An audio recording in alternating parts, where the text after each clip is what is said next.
What's up, fight fans? We are back at it with another edition here at Round One Sports TV. I am always your host, Edwin, where the wall fights start. Round one. You know it. Yo, thank you for tuning in here. Another edition here at Round One Sports TV. You know, I'm up late right now. I had nothing to do right now.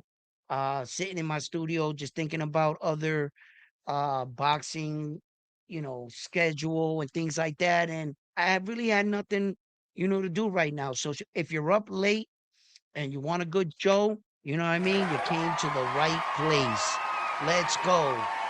So, anything related boxing, you guys, what's up, John? How you doing? Salute in the building. Um, Anything related boxing you guys want to talk about? We can talk about any fights that occurred, things like that. We have some boxing coming up. We have like 3 fight cards coming up on August 8th. We have, Amanda Serrano making a ring return, Katie Taylor. Shout out to the women, Clarissa Shields. They're all the ladies are coming into the ring. So, you don't want to forget them. These ladies are real warriors. They're going out there competing too. So shout out to the ladies, and then we got some real interesting fights ahead.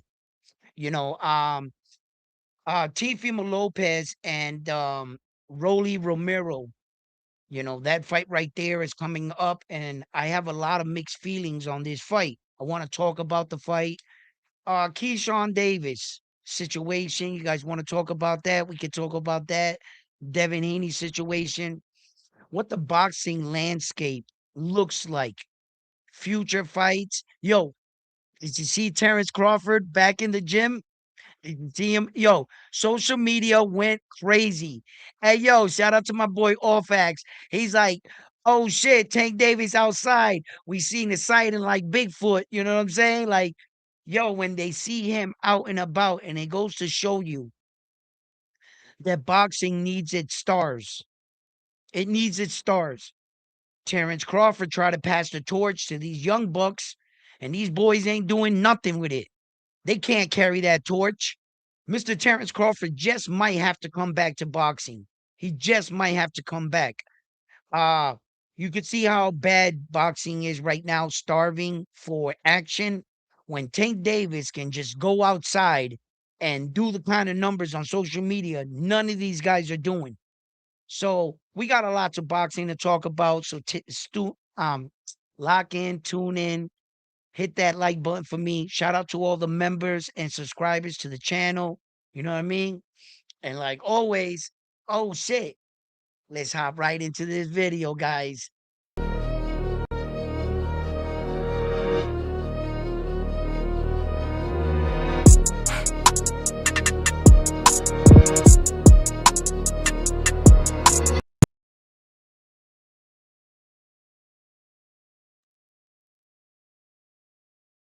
Mhm. Woo. Man, it's hot in this room, bro. Yeah. Yo, so like, what's moving in the boxing world right now in these boxing streets, right?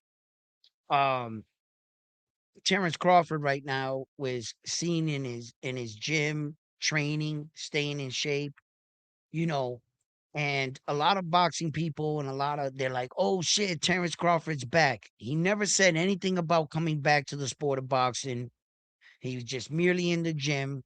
He's like a soldier that was trained for war, and he trains all his life to prepare for war, goes out, does a couple tours, goes and experience real war, comes back home, and he tries to leave it all behind him. He don't know what to do with himself. That's what Terrence Crawford is. He's just a trained warrior that, like the way I was describing the other day, these fighters, fighting is their life's work. This is what they know how to do. It's like an addiction to anything in life. You know, they say if you go to the barber shop in a matter of time, you'll get a haircut. If you hang around a barber shop long enough, you're gonna get a haircut eventually. And it's like the boxer. He goes, he says, I'm done with the sport. I'm retired. I'm walking away. I'm calling it quits. I'm hanging the gloves up. You hear it all. Then all of a sudden, he drives by the gym. Today he drives by it. Today he drives by, he stops, looks at it. The next day, he drives by, stops, gets out the car, talks to the guys in the parking lot. But he doesn't go inside. Next day he does it again. This time, I'm here. Might as well just peek my head inside. It's not gonna hurt, right? Let me just look inside the gym. Looks inside. I'm already looking inside. Let me take a step inside. He takes a step inside the gym, and the boxer, the whole time, he's telling himself, I'm done. I'm not going to do this anymore. He goes in there, and that day, he walked in and he just watched. He just watched. He didn't do anything, just watched and talked. For a few days, he does that. Then one day, he just finds himself picking up the glove. Let me just try it on. Oh, oh yeah, that feels good. You know what I mean? Yo, listen, they're just they're just trained fighters. And Terrence Crawford merely went to the gym. He said, "Hey, let me just look inside. That's all I want to do. Hey, look at the equipment. It's on the floor. No one put this away. Well, let me just use it for a little bit." Right? The whole time he's lying to himself.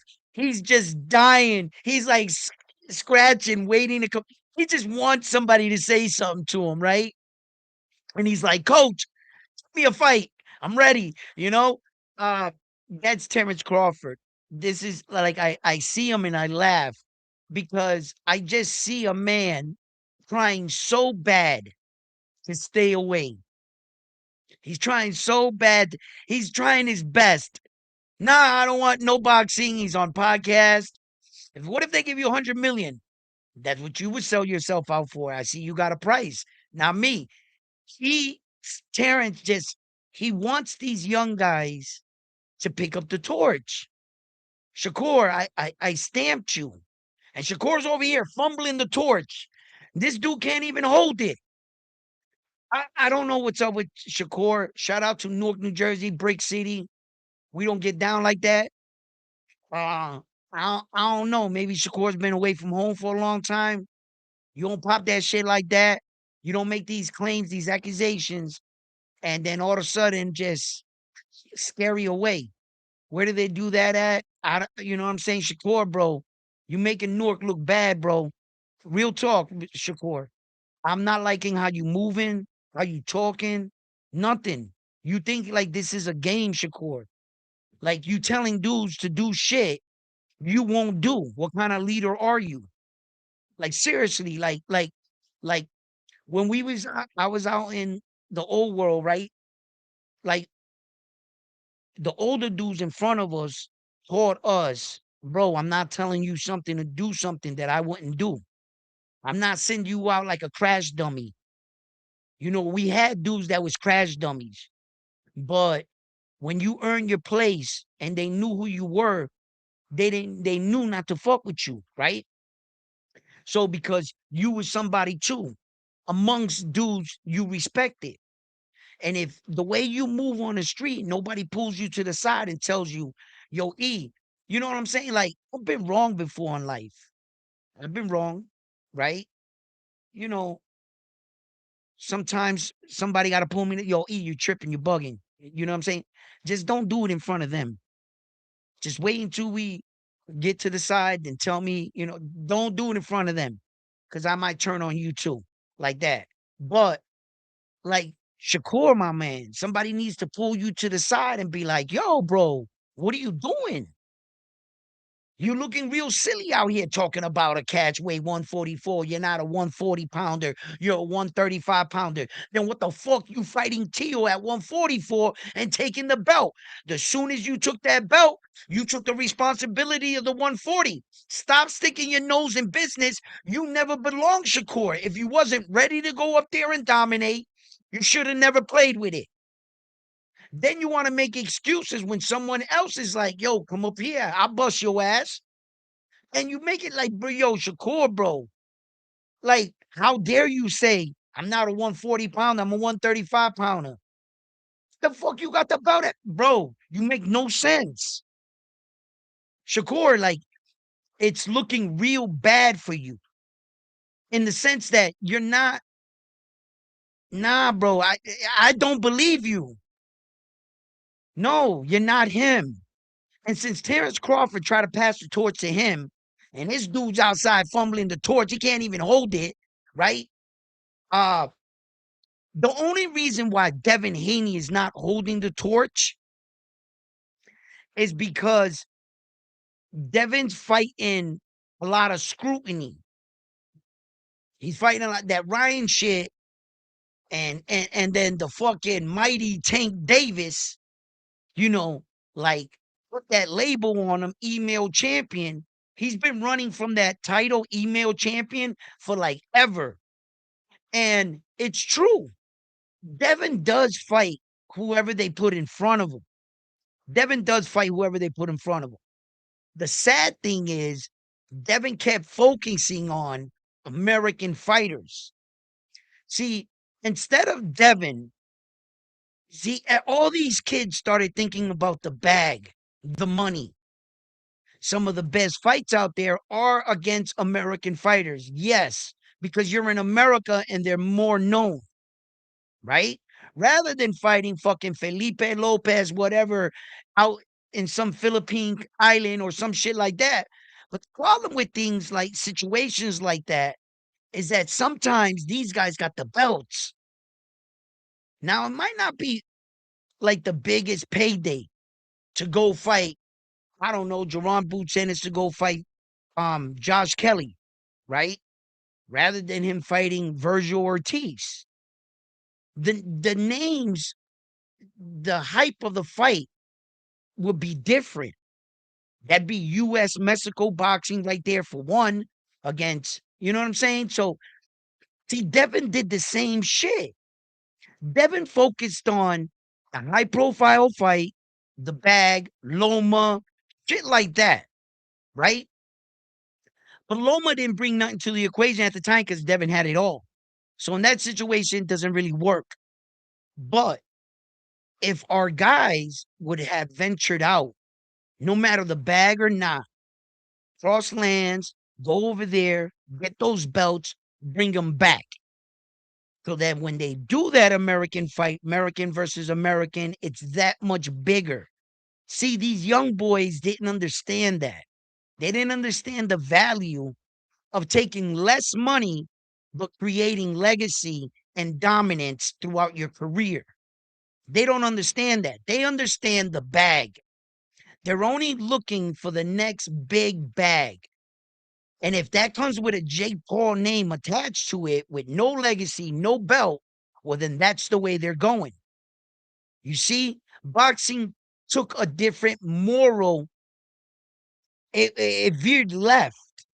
And then there's fighters in the game that are still trying to go in the right direction. The Terrence Crawfords of the world, the Uziks of the world, the Naoya Inoue's of the world. Those guys, they're still going this way. They fight for legacy. They fight for championships. They fight for the right to be called the best. And then in the middle of all that, you got these guys.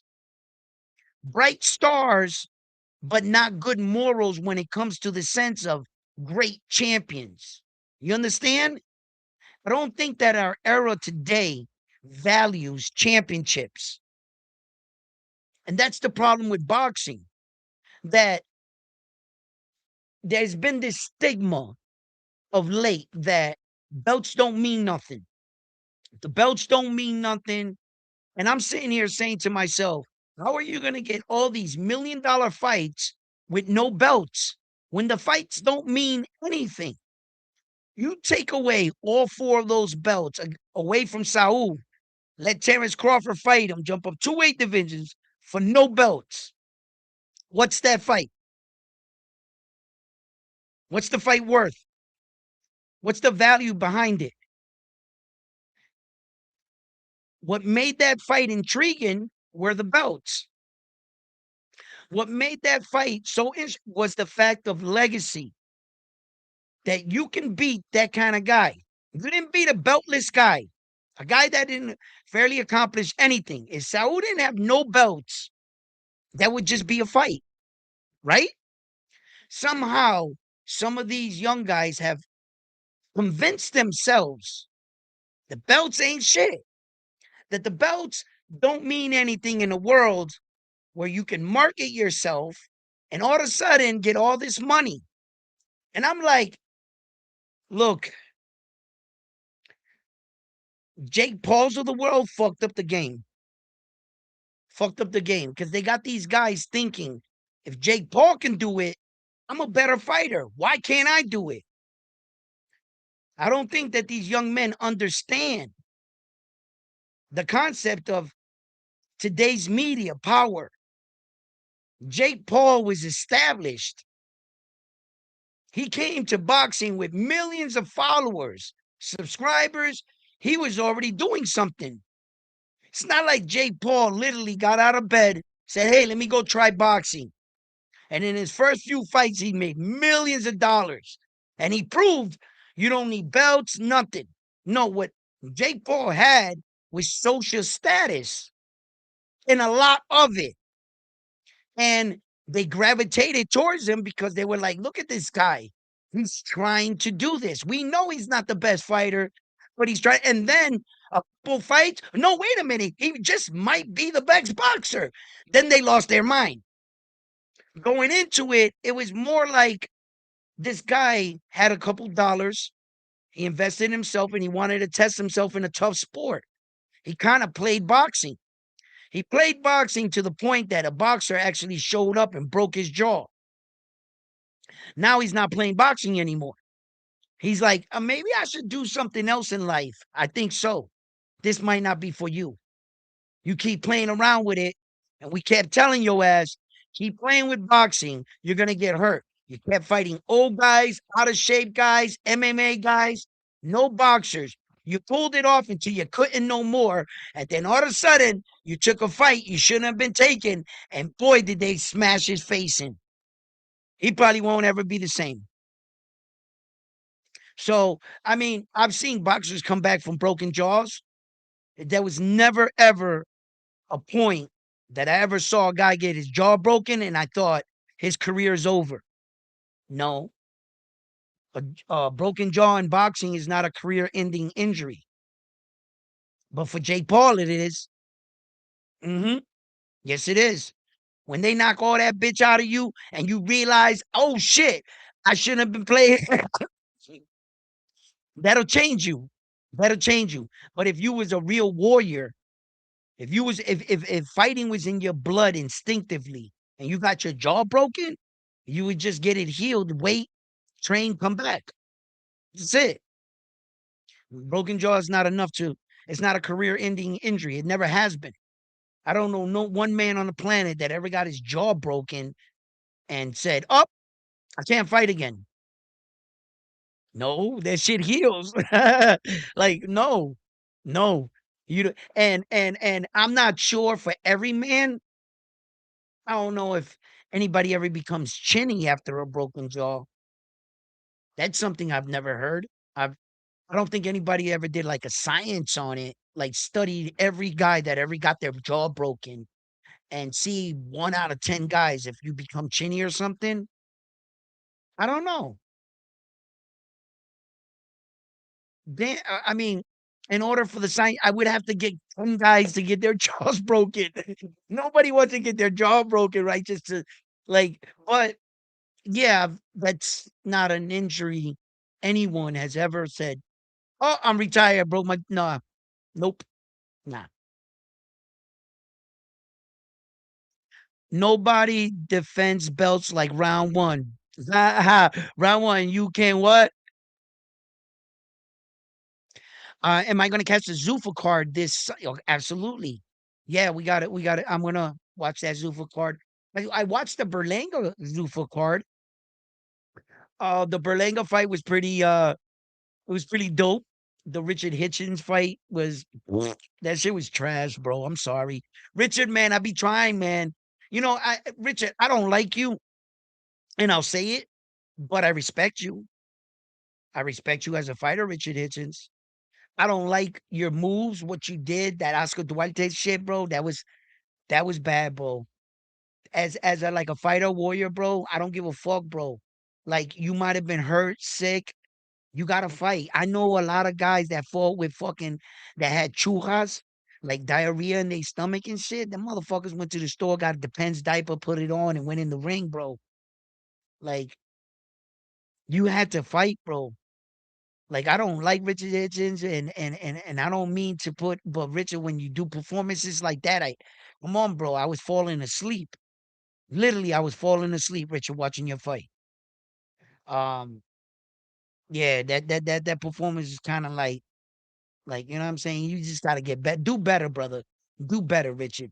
You know? But yeah, I'm gonna catch that. It's always boxing. It's always good to catch boxing and shit. Hitchens put on a good dancing.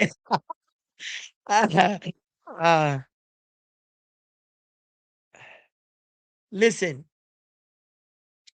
ah, I don't know with that kid. Africa, I don't know. I see a good talent. I just don't see him evolving. From his last few fights, from the Paro fight, which the fight, I thought he was the best in. I thought he was getting his ass kicked at the beginning of the fight. Paro was getting to him. He controlled Paro with the jab. Something was wrong with Paro. I don't know, man. He just didn't look the same too, and he wasn't making no adjustments in the fight. But I had to admit, Richard Hitchens came back in the fight with Paro. He controlled it and he won it out there in Puerto Rico. And since then, he has not evolved and like he's added no like nothing. When I mean nothing, nothing. His jab didn't even get better.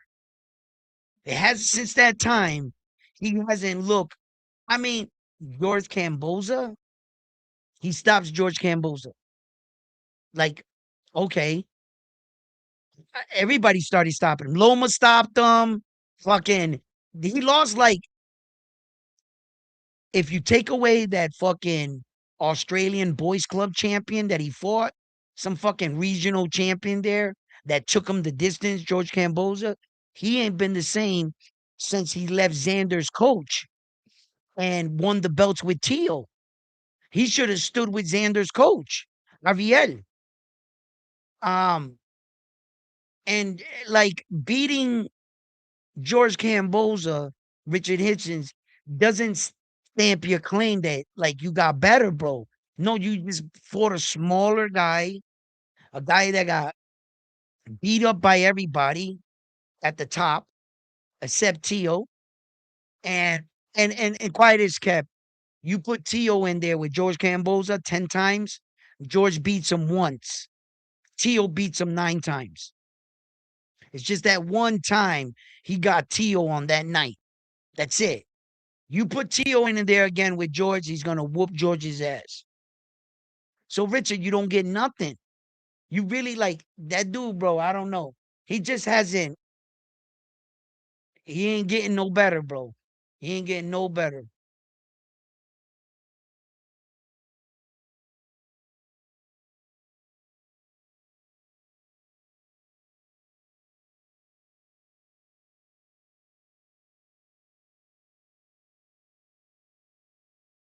He should have put dude away and made a statement.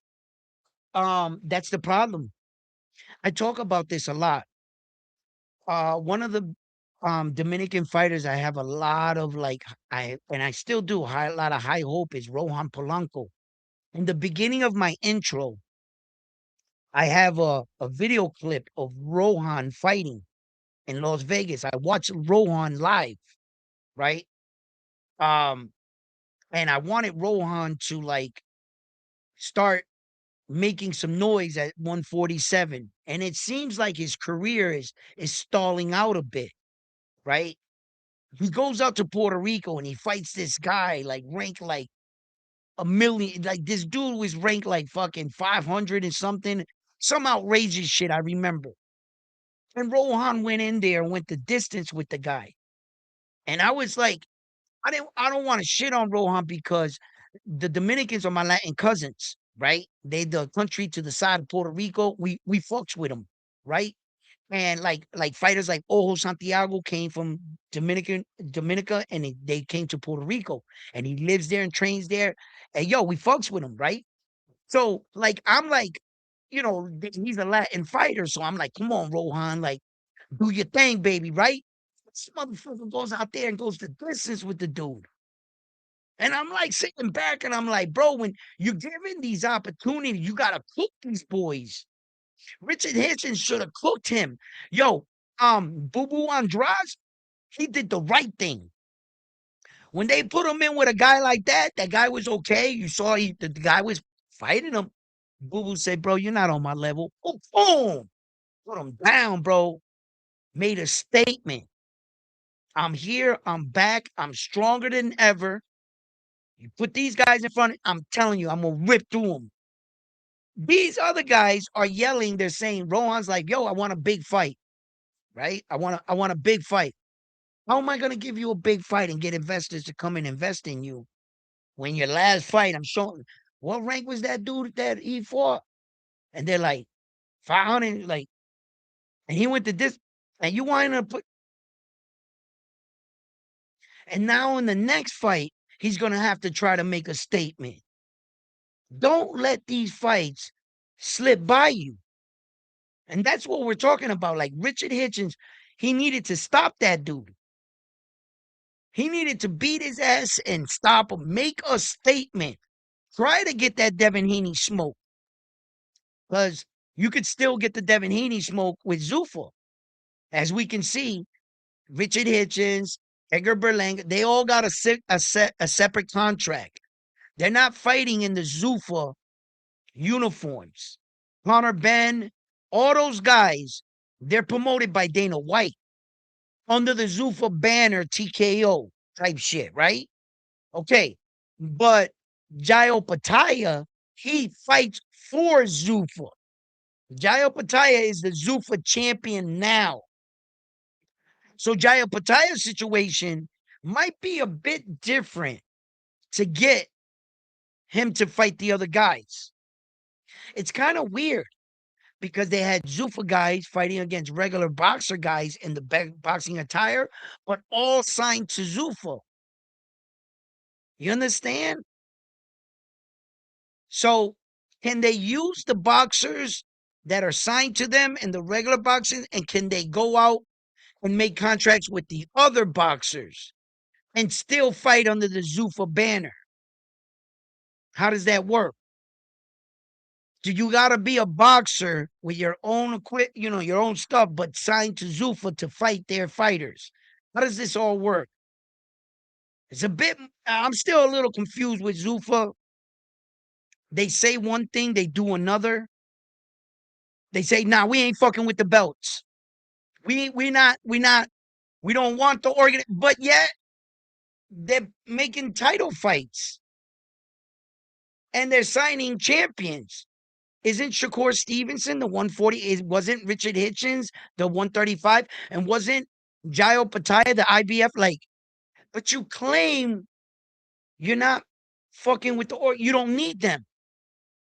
But it's funny, you keep signing champions. And then the champion keeps getting stripped or vacates their belt. I'm a little confused still with the whole structure of Zuffa, the ins and outs. Um, yeah, I gotta learn more of that. It's just this is not clicking for me. Zuffa, you're doing one thing, saying one thing, doing another, like that. And I'm supposed to like what? As a fan, on the outside casual, like imagine a person that really knows very little about the structure of boxing and they're watching this shit and you're I can imagine what the fans think, so I'm not sure. Main card for Zuffa. Let me not read this shit outside out loud. I've learned my lesson.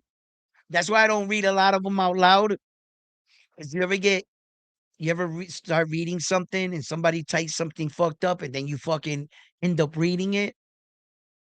So that's why I read a little bit, I cut off and shit, cause I trust you guys and shit, but there's always that one dude that gets in there, so, you know, main card is stars at 2 PM, round 1. The card is in Europe. Main card for Zuffa. Yeah, you put that twice. The intro never gets old, round 1. That's what's up. Yeah, man, there's a few of the fights I've been to and shit. I got a lot more videos and shit. You know, I gotta get up on this shit, this editing stuff. It's a lot of work. It's a lot of work. A lot of putting things together and shit. And just a lot of work to do all this shit. You know what I mean? But I love it. I love it, and I love talking about boxing and stuff. And some of these fighters got to be really we gotta call them out on their bullshit, bro. You know, we gotta bring the standard of boxing back up. You know, too many men have fought to try to keep the standard of boxing what it is, the status quo of tough guys. David the Monster Benavidez, fighters like that, for the most part, they're trying. They're trying. Can't always secure the fight, and I can't make the guy fight him. I can't make Saul Canelo Alvarez fight David the Monster Benavidez. But when something is gone, something is gone. Sometimes the fans got to just let shit go. A lot of guys, even till this day, will bring up Saul needs to fight David. Bro, that train is gone. That fight will never, ever, and I mean ever, happen. And what world would David the Monster Benavidez say, now that I'm all the way up in 200, I'm going to lose all that weight back down to fight you at 168 for no belts? Saul's about to fight Christian Billy for that WBC and try to get one belt back. See where he goes from there. I'm not sure what he'll do, what ends up happening. What is he gonna fight Jaime Munguia again? After he tried to pass him the torch? After Jaime went with his coach? I don't think Saul gets all 4 belts back. But the fact that can come back and become champion again, that's big. That's big. Losing to Terrence Crawford, coming back, beating a young, strong Kristen and Billy, bro. That dude is strong, man. He throws a lot of punches. Canelo better be. I don't. I don't know, man. Maybe a lot of Mexican fighters, fans, are still stuck on the past of who Canelo once was. I'll tell you right now. You put a prime Canelo in with Christian and Billy right now, prime Christian Billy, Canelo knocks him out. And I mean knocks him out. The fight does not go to this. A prime Canelo? I'm talking prime Canelo. Before Caleb Plant, I'm talking ruthless Canelo. You remember that little Mexican redheaded dude that came out and beat everybody's ass? I'm talking that guy. You give me that guy against, he's going to knock Christian and Billy the fuck out. But now, mm, I'm a little worried for Canelo, to tell you the truth. Yeah, this dude is strong, man. This Christian and Billy, yo, that fucking Lester Martinez fight with him, the volume of punches they threw round by round, that scares me. Fuck Saul Canelo Alvarez. That scares me. His his work rate, Christian and Billy's work rate, um, you know, Canelo can fucking like tame that ass. That's what I'm counting on. That Saul is a master, right?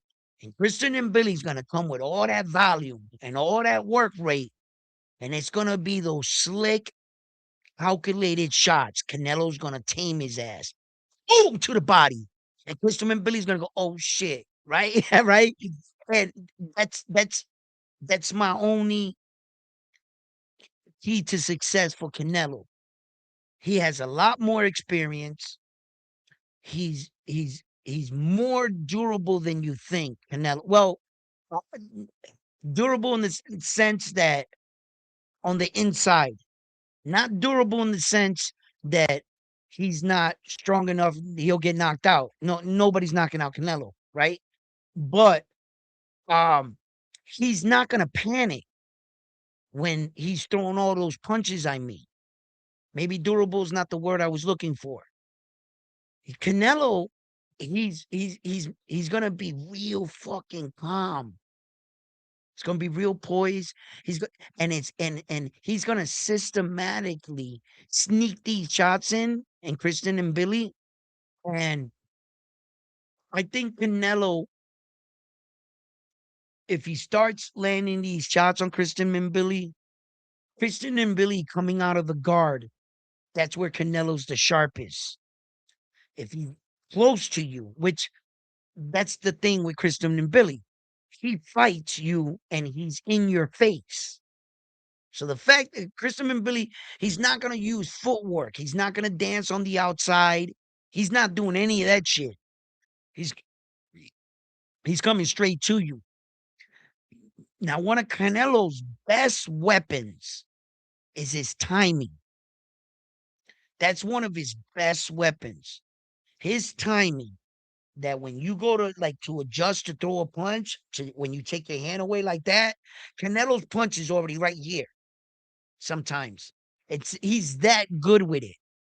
You could be right here, and you could be coming out of the guard to throw a punch. You go like that, right? Canelo's hand is right here already, hitting you. When he hit Edgar Berlanga, that was some of the best timing when he hit Jaime Munguia. Bro, he got them boys. Edgar was like this. The window was like that big. Canelo snuck that punch in there and hit him like that, bro. I was like, damn, right? That timing, that you can only get that with experience. Fight after fight after, you can't buy that. I can't be like, hey, yo, give me a little timing for my kid here. Yeah, we're gonna buy you some timing and a little speed. Matter of fact, we're gonna put in for some power. Right? These are things you can't buy. Money can't buy.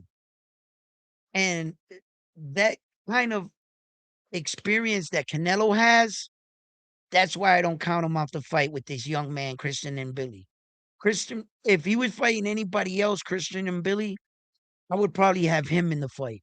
Christian and Billy, because that guy is strong, bro. There's a flip side to this coin. He has a chance to beat Canelo. Not sure if he stops Canelo. Nah, I don't think so. Canelo's weathered a lot of storms. Let's just remember, Canelo fought up there at 175 twice. Okay. Uh he got his ass whooped by Demetrius Bivol, but still, nevertheless, did Demetrius Bivol stop Canelo? Even at a higher weight division. Demetrius Bivol is a great boxer, bro. Good technician, man. Good movement, placement. He's in the right position to throw the next punch. He's calculated. Uh Dimitri Bivol is a good boxer for that size. He moves phenomenally well, man. He's better than all those guys up there. Dimitri Bivol. He didn't knock out Saul. He didn't stop Saul. Christian and Billy's gonna have to do a lot, I think, to beat Saul. He can beat him. Saul's beatable. We've seen him lost. I've seen him lost to Floyd Mayweather, fucking Demetrius Bivol, Terrence Crawford. Wow, that's a pretty good list, ain't it? Just those three guys.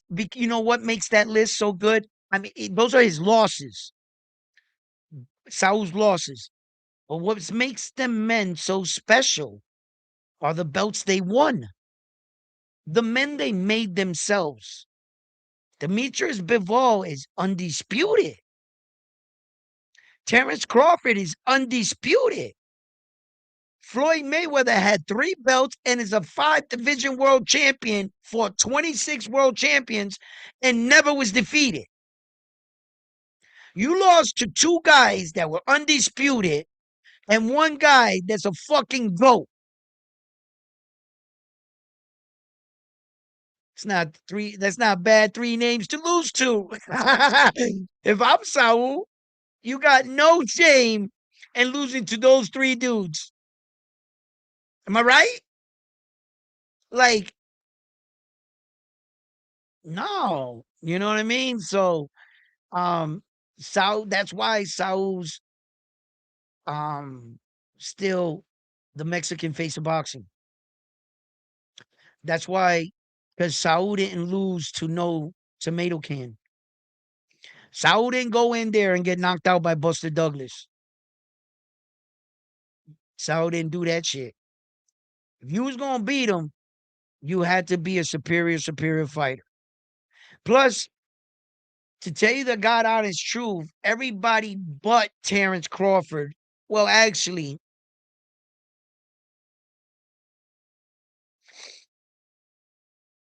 Saul should have never fought Demetrius Bivol. He should have never tried him. He was too big, too fast, too good, and you were gonna be too sluggish. Um, yeah, you shouldn't have did that, right? Exceptional athletes. That's why Saul. That was another reason why Saul fought Terrence Crawford. Saul saw when he moved up just 1 weight division how he felt and how he fared.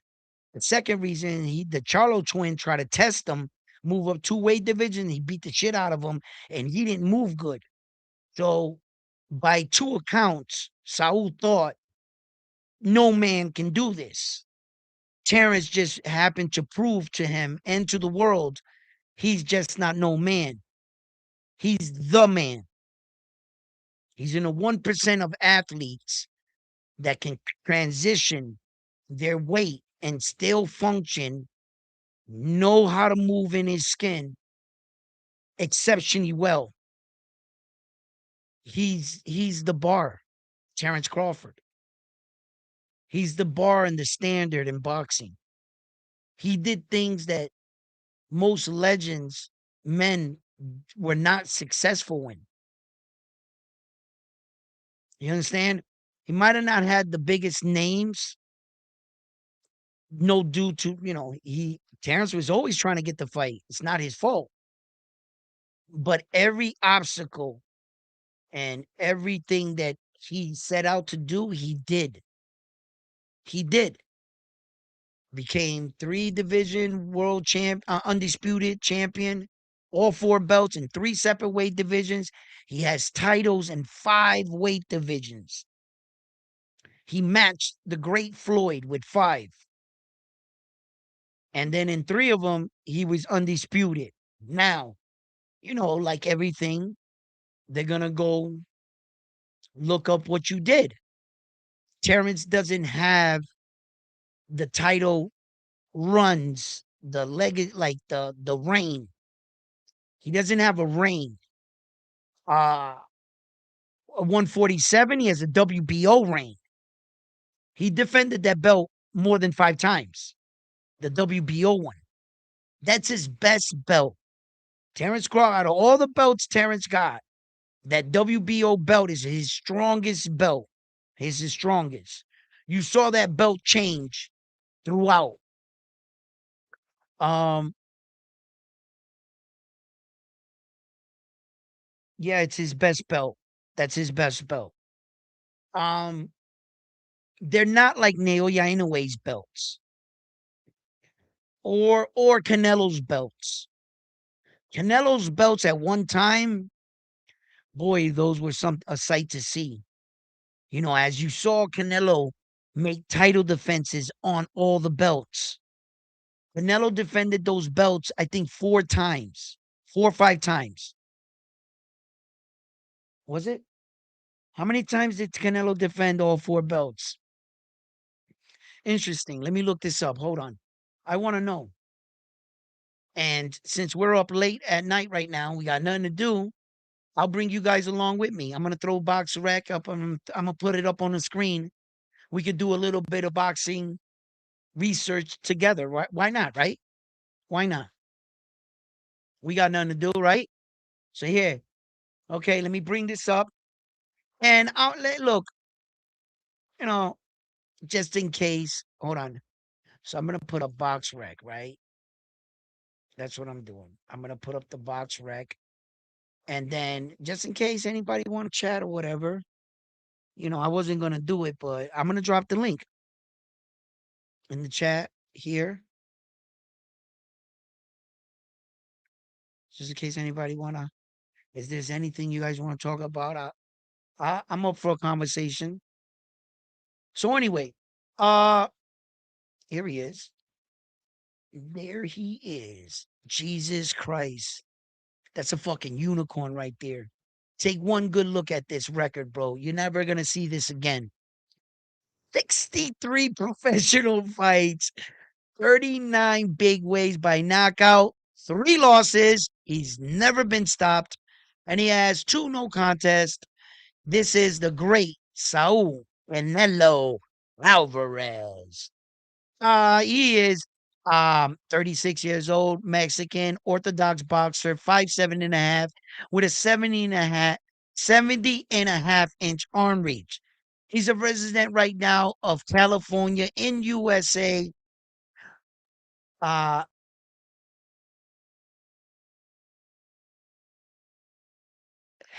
Jalisco, Mexico. How do you say that? I probably heard them say that 1,000 times in his thing, that's his city, right? Yeah.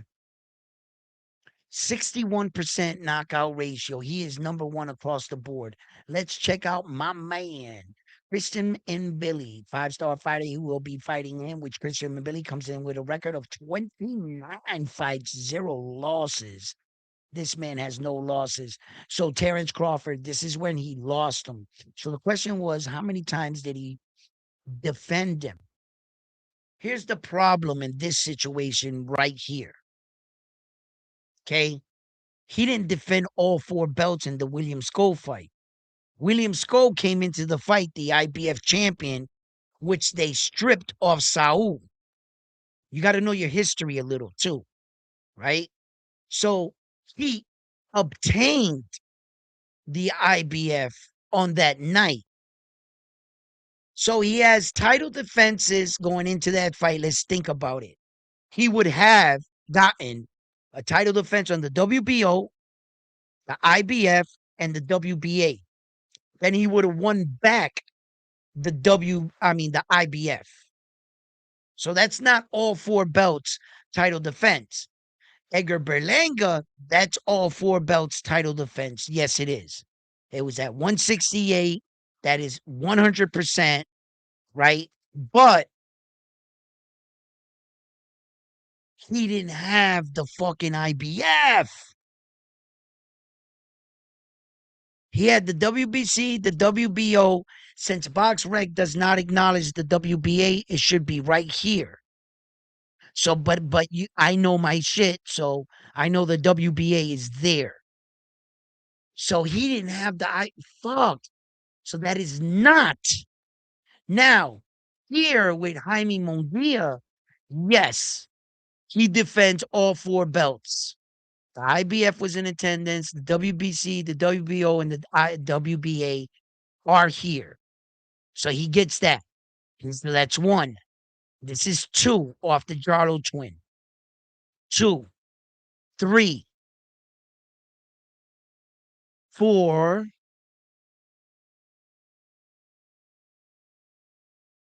Yeah, that's 4. That's 4. This is 4. This is at 175. Caleb Plant, he got this belt. Caleb Plant came into the fight, the IBF champion.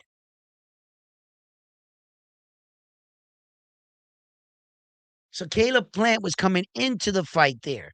Then Billy Joe Saunders, he beat him for his belt, right? So he defended him 4 times.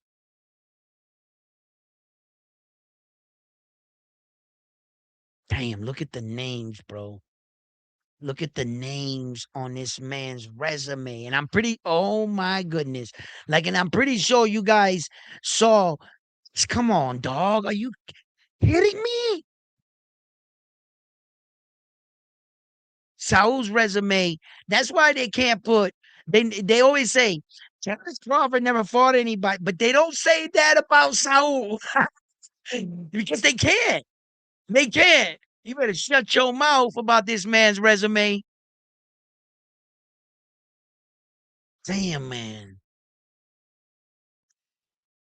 Look at this shit, bro. I mean, he never turned out to be anybody, but his dad.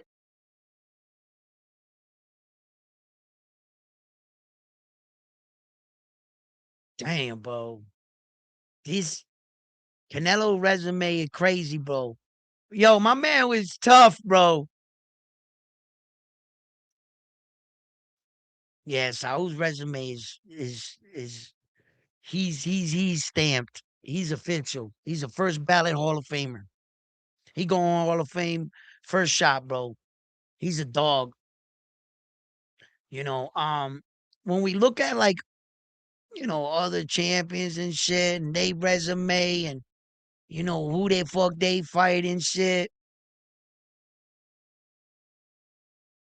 You look at like new guys like 36 and 32, bro. Jerron Boots Ennis, 29 years old, 5'10, 74-inch arm reach. He's an 88% knockout ratio. He's a 5-star American fighter. And he got Xander. That's a great name. Who the fuck is this guy?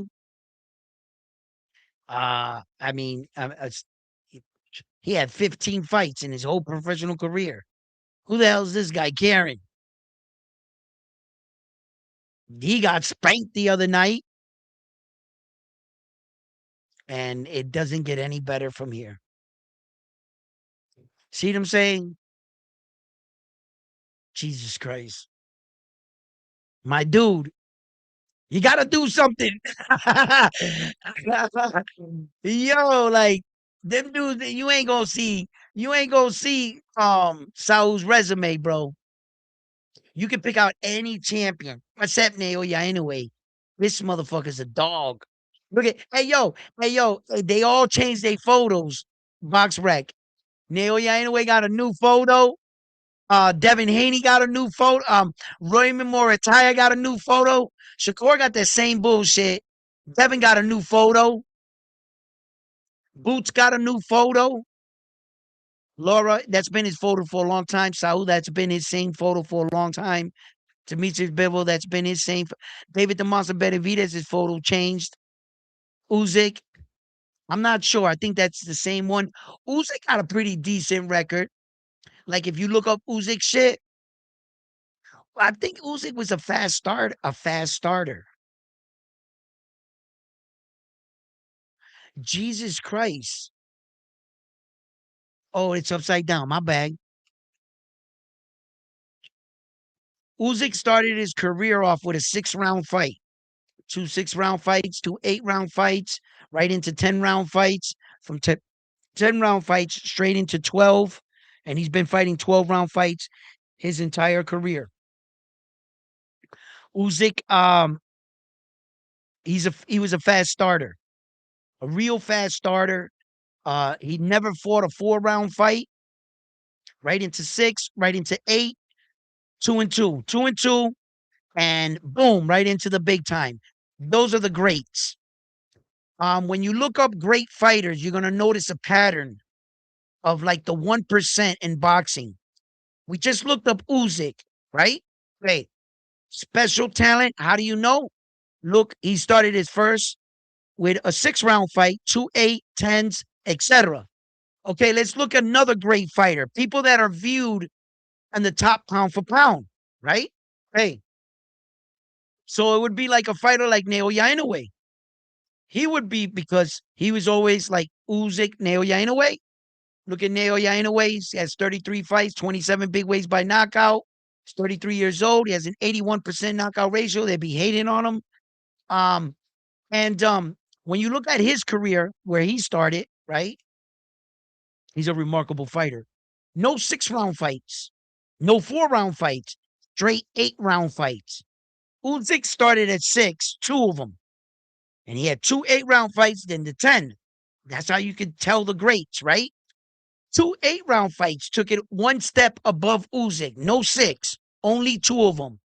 Straight to 10 round fights, 2 of them. From there, 12 round fights.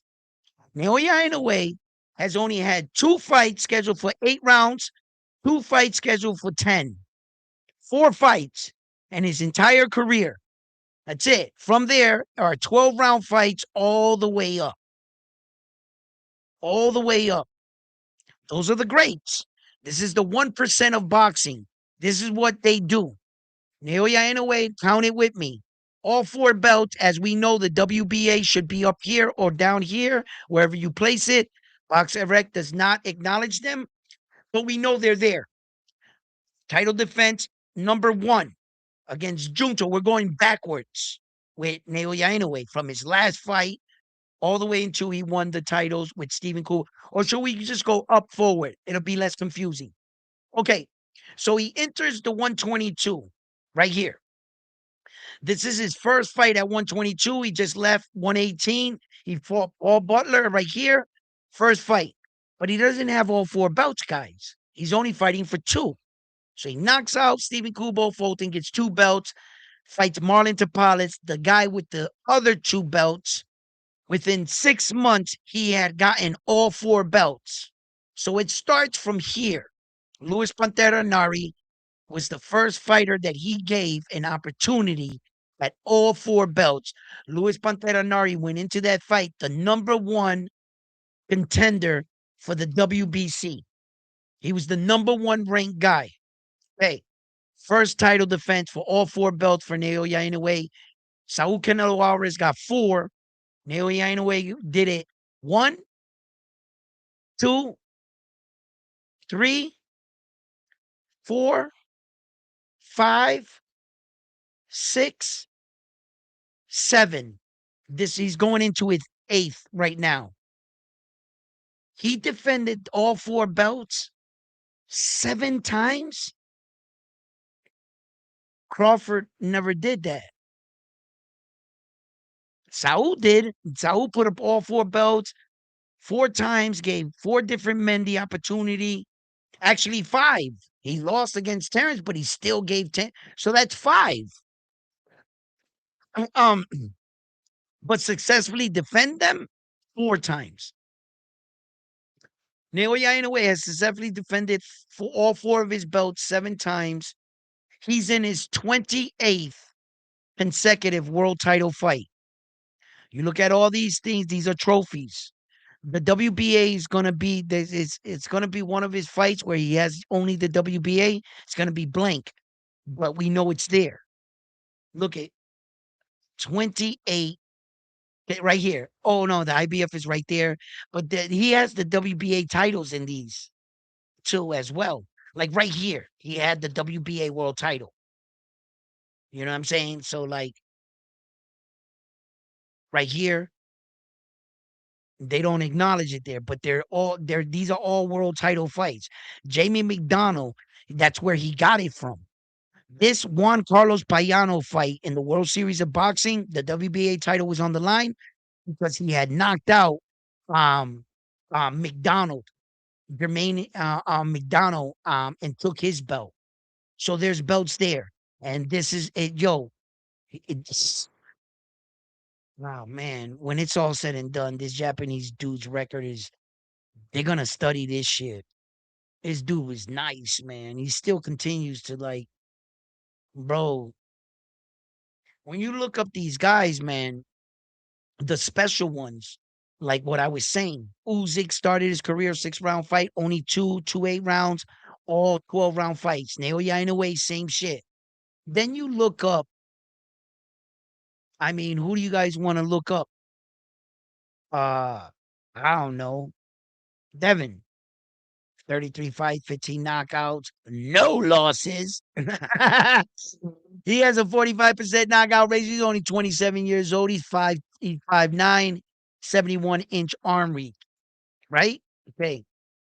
Devin starts off his career, 1 4-round fight, 2 4-round fights, 6, 6, back to 4, 6, 6, 6 rounds, 6 rounds, 6 rounds, 8 round, 8 round, 10, back to 8, 8, 8, back to 6, 10, 10, 10, 12s and 12, etc. See? See the difference? Um, you can do this with anybody. Uh, the greats started off, they were just different. But Floyd fought a lot of fucking 4-round fights. He did. Floyd Mayweather, and he fought a lot of 6-round fights too. He had like 13 of them or some shit. Sometimes some of these guys got real fast starts. They know what they're gonna do. Some other guys develop. Their coach is like, "You're not ready. You're not ready," and they hold the guy back a little. Look at Saul, 4 rounders. Saul went into 6 rounders. He jumped into 8. Jesus Christ. This is when he couldn't get a fight. The guy only got approved for 8 rounds, so Saul took it. Fast starter, bro. Yeah, he's one of the greats. Yeah, you can see, like, they don't waste a lot of time. He just typical, you know, Saul was real young when he started. So for him, the 4 rounders, the 6 rounders were understandable. 1 8-round fight. He got the other one up there though. And then a fast start, bro, to the top. And he has not slowed down. Jesus, the majority of his fights, he has over 50 something fights in 12 rounds. Jesus Christ. Wow. Wow, Saul. That's why you're a bad man. That's why you're a bad man. Yes. So, like, some of these things right here, like, scenarios.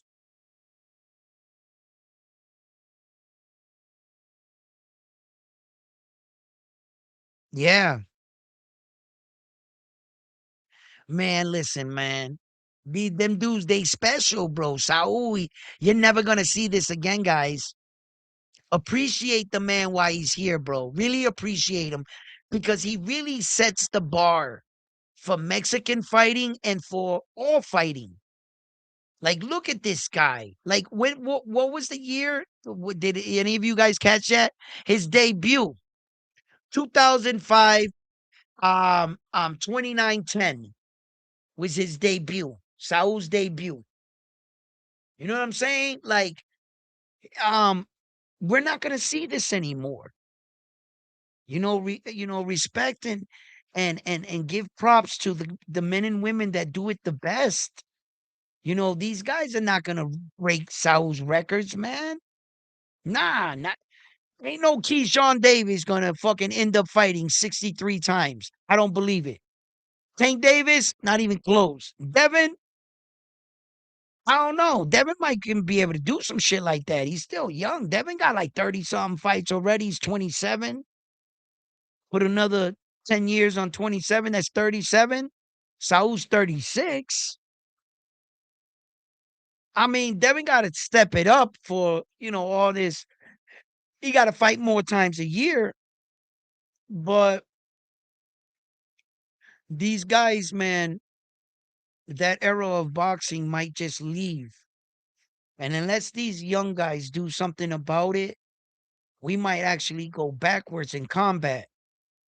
See, boxing and combat sports, when you view sports as a young man when you're coming up, and as an old man already being here and living throughout a generation or an era in the sport, what happens is the young guy thinks the new generation is better than the old. The old guy thinks the new generation is soft and you're not as good as we once were. And those usually are the two sides. And me, I'm on a different side. I'm on a different side. I'm worried about us not transcending. You can give the illusion that the next era is better and actually be a decline in the sport. The old timers will tell you, you guys ain't moving like we once did. You guys ain't fighting like we once did. And the new guys will tell you, you guys are not more efficient than us. My problem throughout combat history is that no one has to tell me this. I have two eyes, I can see. And I know throughout history, our combat has fluctuated. In one era, it was really high, really good. And in another, it dipped. Why? Why didn't we get better? And I think the biggest reason to all of that is because a lot of these gyms die with their secrets. They don't want to teach someone else what they taught. And a lot of these teachers are going out the game with no protege in plan. No one that he gave his teachings to. And then when they do that, they're very rare and selective with the guys they teach because boxing is unforgiving. What you don't know about boxing, a lot of fight fans really don't think about this. Do you really think that the kid that started um, training with the same coach and trainer ends up his career with the same coach and trainer? That's very rare in boxing. That's like 1%. What Xander's doing, that's so rare with that coach. That's not how boxing works. Never has like that. What happens is one coach will take a fighter from another, one promoter will bring him somewhere else. And a lot of guys that taught that kid, that taught him everything he knows, usually don't end up with him. That's how it usually works. So a lot of frustration with coaches, like they shut down. Their student may have outgrown them. Sometimes loyalty, staying with the wrong guy, could be the fighter's downfall. No, I'm going to stay with you. You brought me this, and you were supposed to leave him and get a better coach. He took you as far as he can take you. You understand? And that's how boxing works. A good 85 to 90% of every fighter that's ever come through anywhere didn't start with that coach. That's really rare. He would have to be like your dad. Like your dad raised you type shit. That's when that works. But as far as a coach, that, and then boxing is very unpredictable. Do you really think every boxing promoter, a star is guaranteed to them? You know how many boxing promoters there are in the world that you don't know about? You know how many boxing promoters have been boxing promoters for over 20 years and have never sat in the room with Bob Arum and Ed Hearn and Oscar? They can't get in the room. Them dudes got a monopoly. They won't let no one in. You got to bring your fighter to them. That's how that works. The odds of you finding Mike Tyson, it's like a needle in a haystack. It's like right timing, right place. If you're a boxing promoter that lives on this side of the world and the next kid that was born lives in the Philippines, he's going to be the next Manny Pacquiao. The odds of you finding him and then stealing him away from that promoter on that side of the world that he's loyal to, that bought him that plate of food when he was starving. Subriel Matias won't leave his promoter. Like a lot of these situations in boxing is such a it's such a unforgiving sport, man. As you can see, Conor Benn, after all that shit Ed Hearn did for Conor Benn, he didn't even blink his eye. For a bag of money, he walked away. Conor Benn said, Ed Hearn, you took me as far as you're going to take me. I'm going with Dana White. A lot of people thought that was distasteful. But in actuality, that happens every single day in boxing. And if you're not careful, somebody will steal your fighter from you. Turkey took Canelo from Al Heyman. Al Heyman took Canelo from Oscar De La Hoya, right? Canelo had been passed around. He done slept with all the promoters. Now he's holding hand with Turkey on the beach on the sand. I'd hold his hand too for $100 million. Yeah, you'd see round one up there like this and glazing in his eyes. Hey, Turkey, just don't do no funny business. This is as far as I'll go, right? Right? But for $100 million, I mean, I guess that's their way. Culture, I mean, they show that they are bond. If you're a man, that really wouldn't bother you. If you're secure about your sexuality, that shouldn't bother you. Another man holding your hand, you know, you would want to think it's borderline fucking P. Diddy, but morally, culture wise, that's just their ways, I guess. All right, it's uncomfortable. I guess I would be uncomfortable, yes, but I mean, I shook dude's hands. Hey, what up? It's just you're on the other side. It's a little weird for an American, I guess, but yeah, I'm probably shaking. I'm walking in the beach holding his hand for 100 million. I'm gonna beat Terrence Crawford. You know, a lot of people laughed at Terrence Crawford when he did that, but I was like, yo, like, come on, bro. That's fucking Terrence. There's no funny business going down there, bro. Like, I could look at that and be like, all right, those are two dudes, and this is how the culture is, I guess. And all right, cool. I don't think no funny business. You know what I'm saying? Like as men, we gotta stop that. You know what I'm saying? Like everything somebody say something, you automatically go think like when they started saying people couldn't eat hot dogs. And I was like, hold up. Like these young dudes were saying he eating a motherfucking what they call it? A gizzy or whatever, right? He eating one a hot dog like that, right? And I'm sitting here thinking, hold up.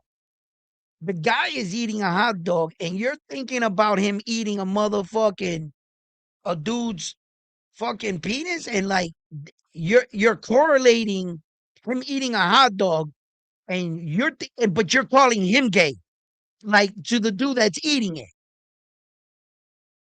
I'm not sure who's the funny one here. You're the one thinking about it. He's just eating the hot dog, and the first thought in your mind is to be like, "Oh shit, that's hold up, who's I'm just eating." And you're thinking about men genitalia. You might want to check yourself. Right? Like, so, it's just weird shit in life that you hear and you're like, wait a minute. Wait a minute. You're making fun of him but you're the one thinking of it. We gotta check the way we think. Right? So, you know,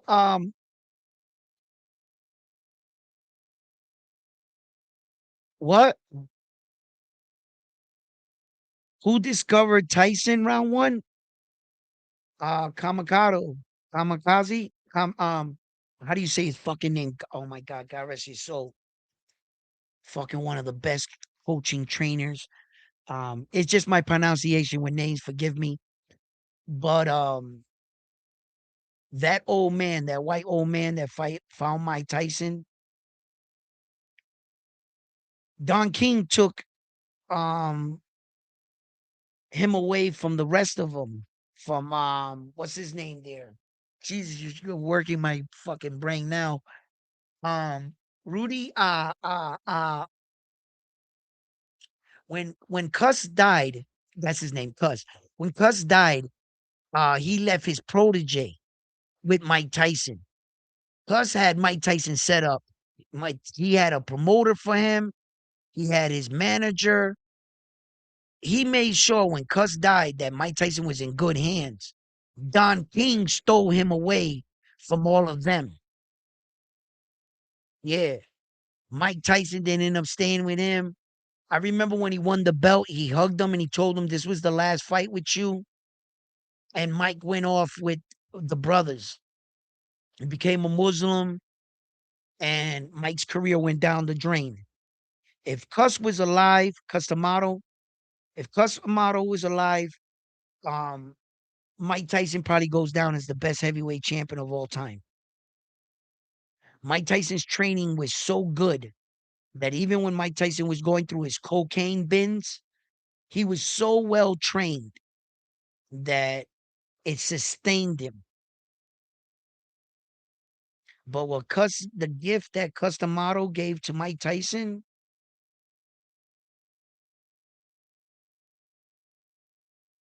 I wish that old man never died, bro. I mean, but he was around for so cut, man. Come on, man. That dude's a legend. He trained multiple champions. Great. I don't even think, arguably, Mike Tyson might not be his best fighter. To tell you the truth, Mike might not be his best fighter that he ever trained. But you can tell that a coach like Customato wasn't a one system coach. He wasn't. All his fighters didn't look the same. He knew what the fighter was strong at, and he made the fighter better in the fighter's strength. That's a real coach. You know, Floyd Patterson, guys like you can see in Customato's training. He didn't have like see Jerron Boots Ennis, his father, good coach and everything, but he trains his fighters to look and him like Boots Ennis. Like Andy is looking more and more like Boots, and you could see his system. Customato, his system was much different. His he understood the fighters' qualities, and he just brought it out of them. He's a different kind of coach. That's a real coach right there. That's that's top of the line right there.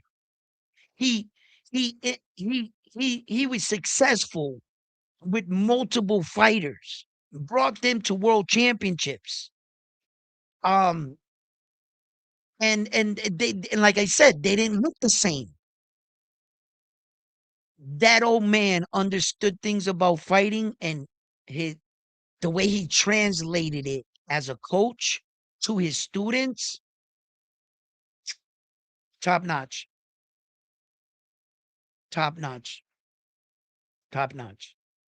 When you see Robert Garcia, you know, you see a lot of his fighters, Robert Garcia's fighters. The fact that a lot of his fighters are Mexican, you know, that'll but you can see that Robert Garcia, he tries to he's not trying to change his fighter. He's trying to like make them a better version of themselves. Robert Garcia works with a lot of different fighters, a lot of different styles. In a sense, in a sense, kind of. Some of his fighters fight similar, but um, he's a very good coach too. Um, Let me see a better example for a coach that won titles with multiple different fighters, and he was able to do it with like a fighter that had a complete different style. Like that, like coaches like that. Like, okay, well, Roach,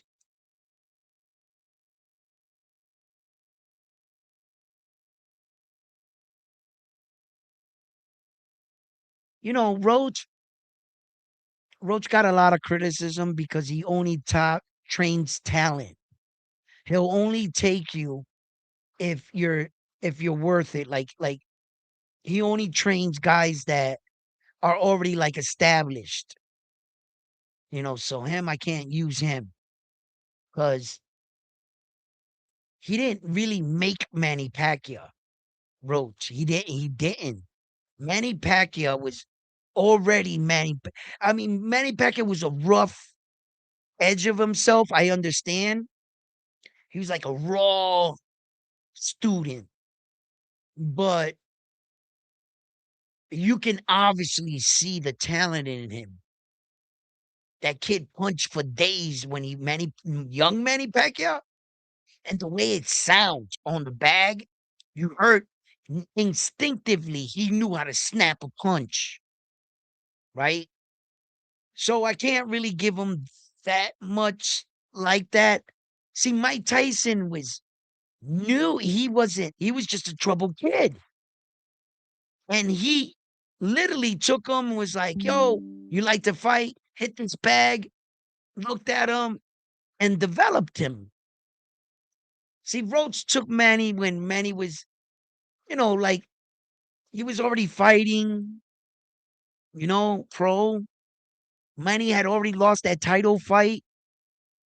Then he came, so I can't say that with that situation. So let me think.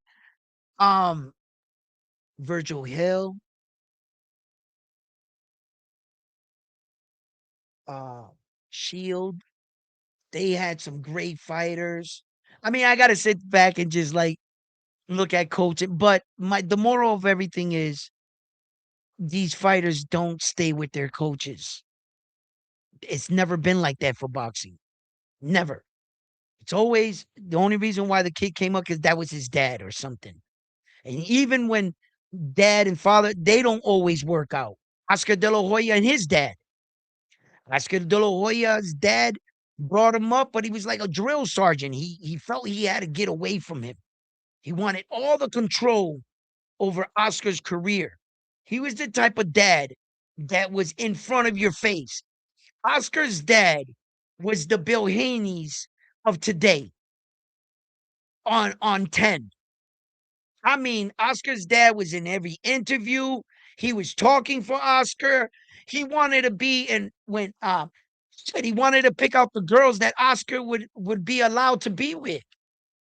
Like Oscar's dad was like, "Let me taste them first. I'll tell you if they're good, son. Stand right here. Let me go in the room with these two first. Come out. Yeah, you could be with this one." Like Oscar's dad was he wanted the bank accounts. He wanted full control. Full control. That didn't work for Oscar.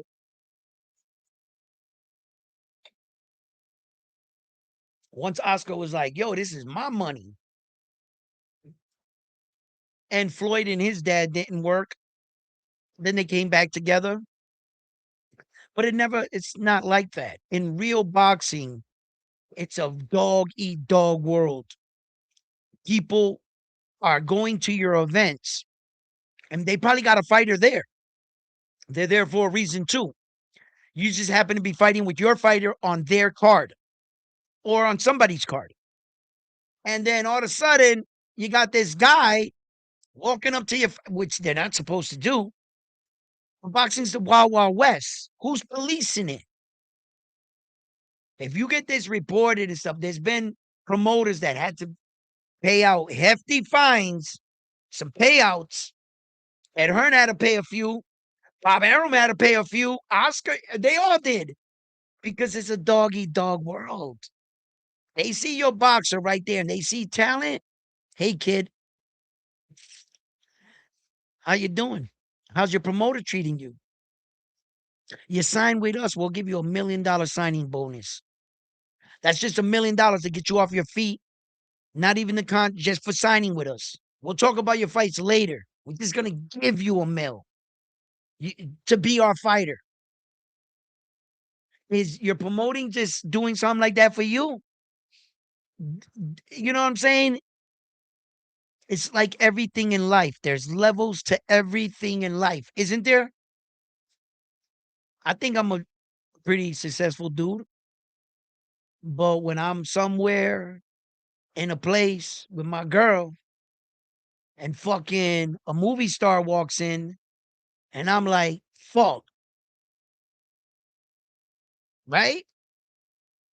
Like there's people with more money than you know what I'm saying? And sometimes you got to just count on loyalty that your girl's going to be like doesn't see that money, she loves you.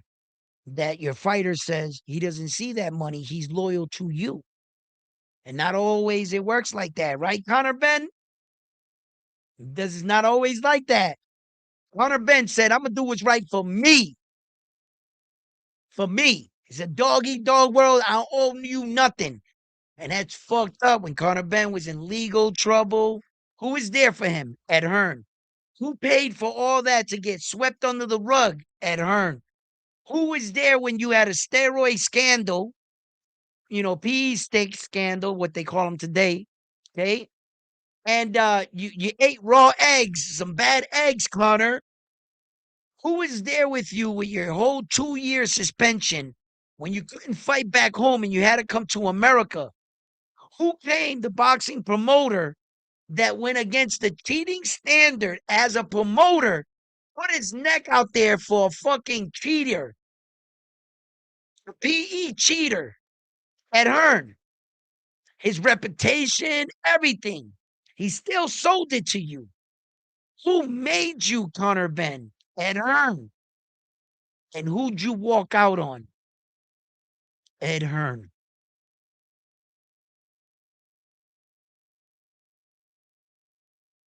This is a dog eat dog business, man.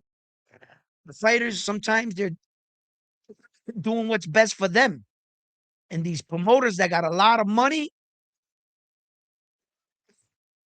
Ed Hearn thought he was going to the party and he was secure about his guy until somebody pulled up with more money. There's levels to this. Even those guys, you know what I'm saying? It's like the guy that says, if I had $40 million, I would never have to worry about my wife cheating on me, or I don't have to worry about women problems. That's bullshit. Then you turn on the TV and you see the billionaire, his wife is divorcing him, taking half. She was cheating. What happened to your 40 million? That she was no, there's levels. There's another guy up there with 100 million. So he's with the girl now, the guy with the 100 million, and he takes her to a banquet. And there's not guys in there with 100 million. There's billionaire dudes in there. She's in the back room. Like, maybe you should have picked a better wife. You know what I'm saying? And you don't know who someone is until they reveal themselves. The entire time you could have been loyal, faithful to a person that was just waiting for something better. Hunter Ben was just seems to be like he was only loyal because you were there for him. But at any time, he was just looking for something better.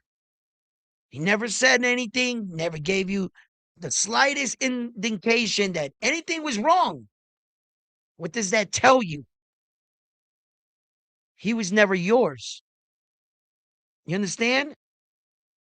And that's how life is. on every level, every level. To the man that thinks he's the toughest guy in the world, I can whoop everybody's ass. Wait a second. He'll be coming around that corner. He'll be coming, trust me, he's gonna come around that corner. He's gonna bust your ass, bro. To the man that thinks that he wants to control everything, the more you try to control something in life, the more you lose control of it. If you really want to control something, allow it to come to you. Ignore it. Don't want it. See how much they want you. To try to control some things in life, it's not good. It always comes back to that same expression, which the justice systems, our law systems are made on. The basic, we came to a point in life, we we started making laws, right? For criminal cases, for anything, right? Because the the where the founding point where we found out that you had to be accountable for your actions was one word that triggered, I believe, a lot of this. You made me do it. It's not one word, but you made me. Like, uh, when we figured out that in actuality, you can't make me do anything, that's where the laws, I believe, the concept of law started. Because if you really think about it, if I told a funny joke right now, I can't make you laugh. Not unless you were getting into the joke. You allowed yourself to say, this is going to be something funny, and you're preparing yourself to laugh. I didn't make you do that.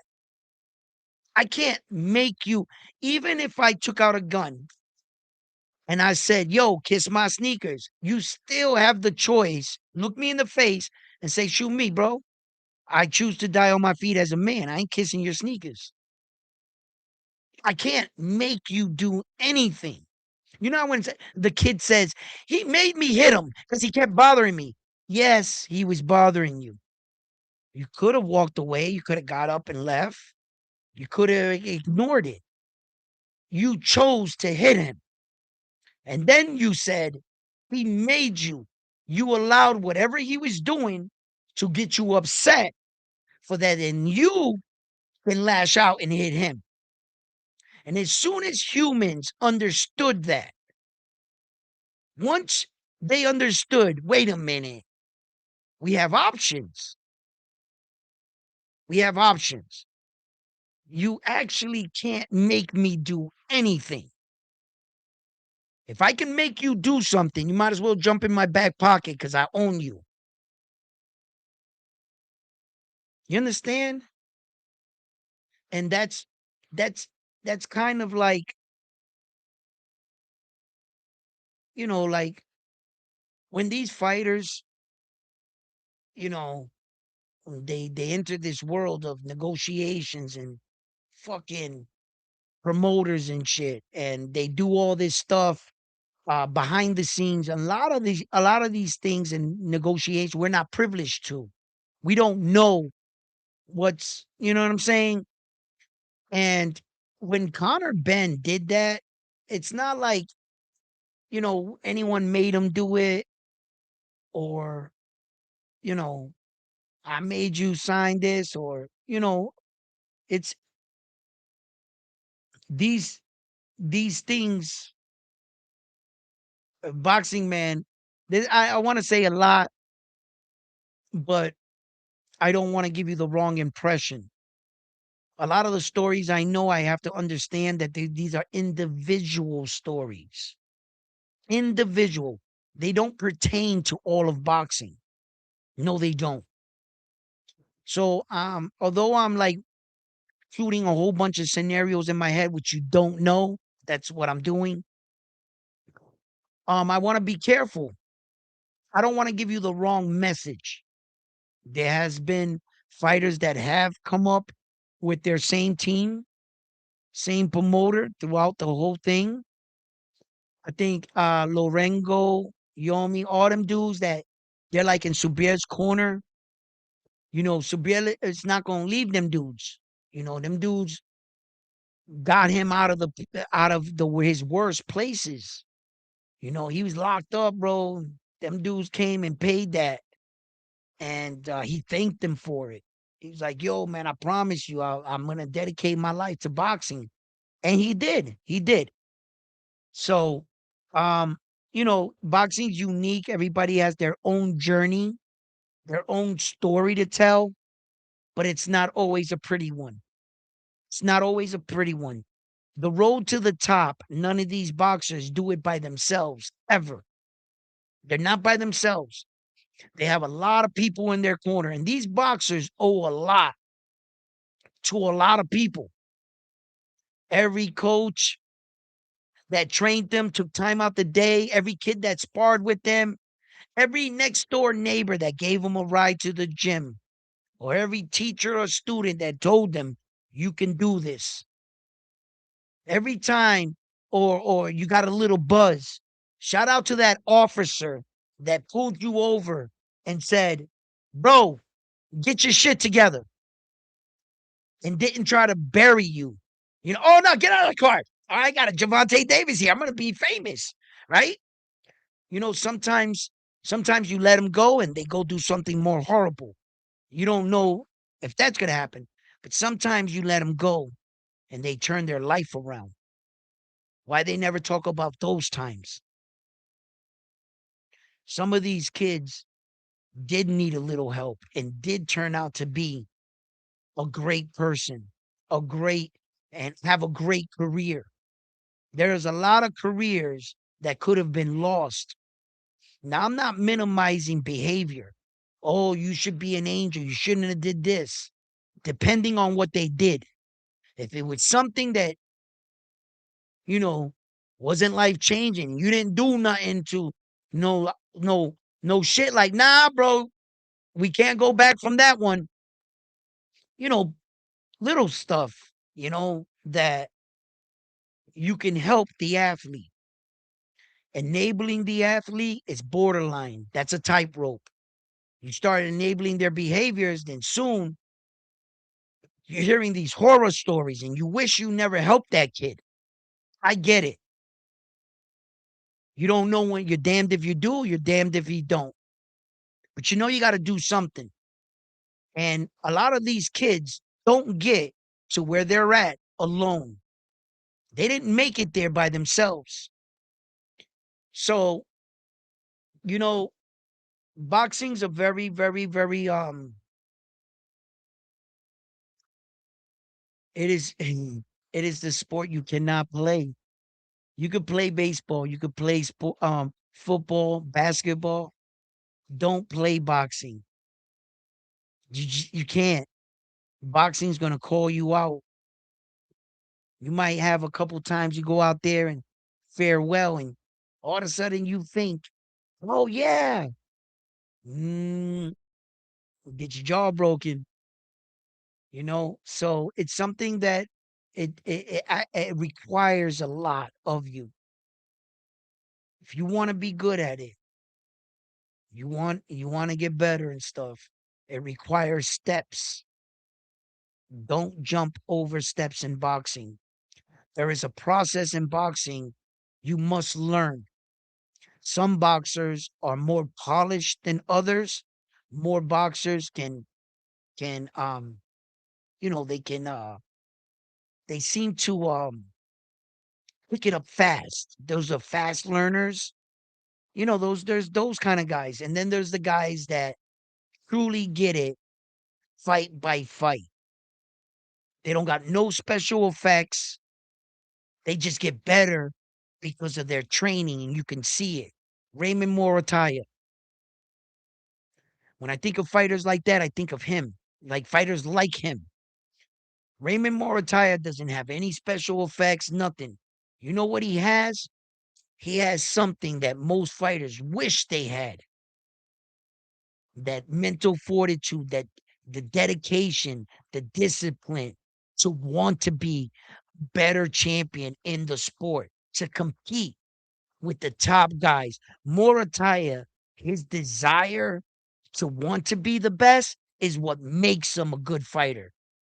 He wasn't born a great fighter, Morataya. No, he has good traits. I mean,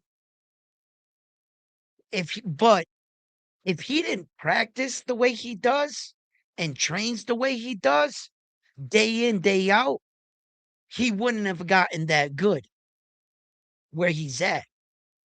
He he got some small gifts, but not nothing like, like fucking Ryan Garcia speed. A Ryan Garcia check hook. Fucking not like no Tank David uppercut. Not like fucking um Terrence Crawford's understanding of fighting. See, Raymond doesn't have any of that shit. He doesn't have Jerron Boots Ennis's cutting, moving, angles thing. Like, he don't got all that special effects shit. He's efficient and he's learning more and more about fighting. His development is, I would say, the normal way of a fighter that got better. Raymond Morataya. Uh, Good student, man. Good student. Really good student. I would love to see him, in action and shit. Be in the gym, sit down in a chair, watch, observe him from far away. That's what I like to do. Like, I'll sit in the chair and I really don't want to go to, I'll talk to the fighters. Yeah, I always talk to the fighters. But at some point, uh, um, I'll just drift out of the crowd, like them talking, get a chair somewhere, sit down, and just watch them, and want to see them like move, shit like that, and then just watch how he does his shit, and then go back to the lab, my lab here, and put it all together, shit like that. Um, he's a good student, that kid. I like that kid. There's there's a lot of fighters that are setting a standard, but it's fucked up when the top guys in our sport are not.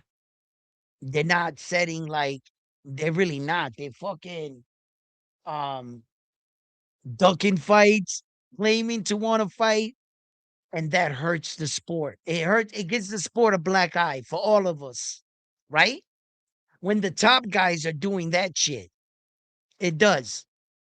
But thank God, man, we got our great, our few, in there. Shout out to the Xanders of the world, the Abdullah Masons, the Vargases, the Naoya Inoues, the Takuma Inoues. Shout out to all the great fighters that through and through, they are fighters in the ring and outside of the ring. They are disciplined when they have a fight and when they don't have a fight. Shout out to you men and women that do that for us. So thank you, gentlemen, for tuning in here. Late episode here at Round One Sports TV. I hope you guys had a wonderful night. Had something to listen to. We talked about, I talked about some situations and shit. And, you know, there's a lot always to talk about boxing. And I don't have to keep making videos to copy and paste these guys. Conversation is a conversation, right? And I hope we had a great conversation. Do me a favor, reach down there, hit that like button for me. Helps with the visibility of the show. And like always, I'm on to the next one. Wait, what? You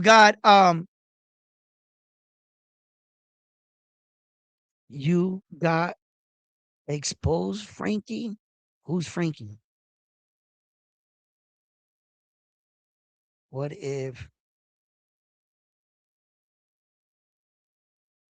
if he never passed away, man, he just goes down as the best champion in the world. At 23, Salvador Sanchez. Uh I talked about that a lot, man. If Salvador Sanchez didn't die, Mexican boxing would have took a different way. That's just the truth. The fact that Sanchez died at 23, the Saul Canelo the Julio Cesar Chavez's of the world, the boxers mirrored after his style. That in your face punching. They didn't understand that Saul um can uh Julio Cesar Chavez was born with the ability to absorb punches. So what he was doing in his style, it worked for him. You understand? But Mexican boxing took his style because he was alive and successful. So all the young Mexicans coming up at that time wanted to be like him. And then Salvador Sanchez, he understood a lot more to fighting than the average Mexican dude at that time. Did more than anybody really. Salvador Sanchez is the definition of a ahead of your time. And his fighting, he was a man that was ahead of his time. He was. Unfortunately, he passed away and died. And unfortunately, Mexican boxing style went a different way. Had he lived, the Mexican style would have went his way. You guys would have had more Oscar De La Hoyas, more Bam Bam Rodriguez's. In actuality, his death affected the Mexican culture of boxing. You guys, the Mexicans had a real one in that dude. He was gifted, Salvador Sanchez, and unfortunately, boxing didn't take him out. Fucking car, bro.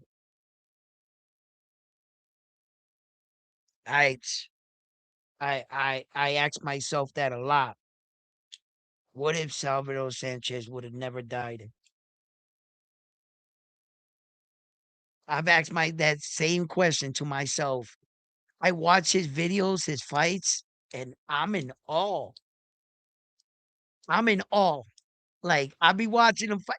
The way he makes it so simple and like ah, he was an amazing fighter, that guy. So thank you for tuning in here at Round One Sports TV. Hope you guys had a great time. All right. You know what I'm saying? So, you know what I mean? I'm on to the next one. I think Job well done. job well done. You know what I'm saying? Job well done. We did good here today.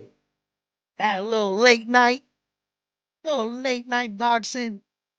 You know what I'm saying? If you was up, had nothing to do, I hope I made it interesting for you. So, fight fans, thank you for tuning in here. Another edition here of Round One Sports Talk. Salvador was um he was a different breed. Appreciate the talk, round one. Yes, absolutely. Yes.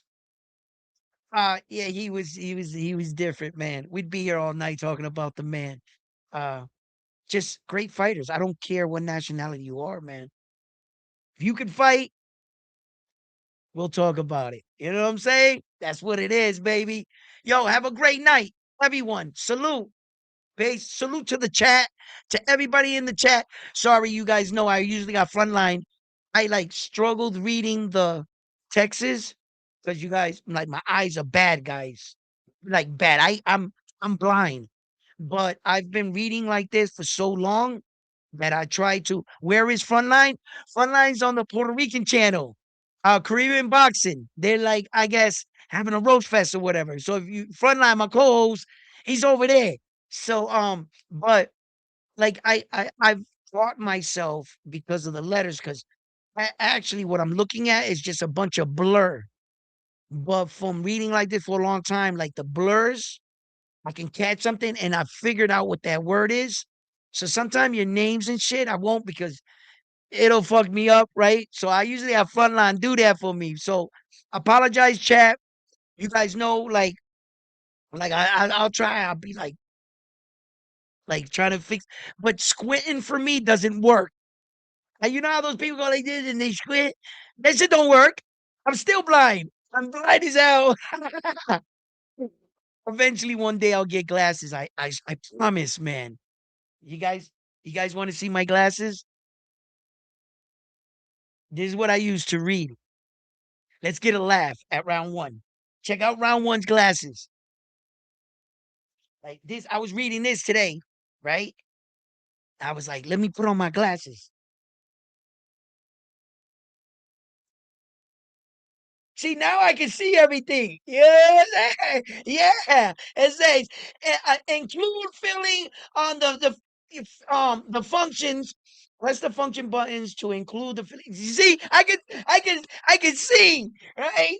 But you know, chat. Sometime when Frontline's not here, I don't want you guys to think I'm not reading off your chats.